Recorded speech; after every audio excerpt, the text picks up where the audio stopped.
आगे बढ़ेंगे। जाहिर शाह ने कायम मकाम चेयरमैन नैब के फराइज संभाल लिए हैं। कायम मकाम चेयरमैन नैब के आने से अहम तब्दीलियां मुतवक्के हैं।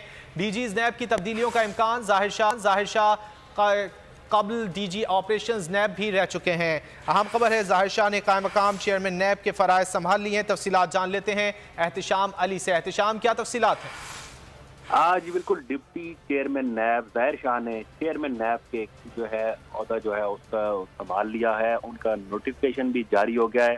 जाहिर शाह जो है उनके आने के बाद मुतअद्दिद जो है तब्दीलियां भी की जाएंगी और ज़राए का ये कहना है कि इससे कब जो है चेयरमैन नैब थे उन्होंने इनकार किया था। मुख्तलिफ उन पर दबाव थे, एक तो इमरान खान पर केस बनाने का दबाव था और दूसरा मुख्तलिफ इदारों की जो इंटरफेरेंस थी, जैसे उन्होंने आखिरी खिताब में भी कहा था कि इदारे मुदाखलत करते हैं और वो इस चीज़ को बर्दाश्त नहीं कर रहे थे। तो जाहिर शाह का बारे में बताया जा रहा है कि ये पीडीएम के खास हैं और इनसे वो मकासद हासिल किए जाएंगे जो इससे कबल चेयरमैन नैब से हासिल ना किए गए।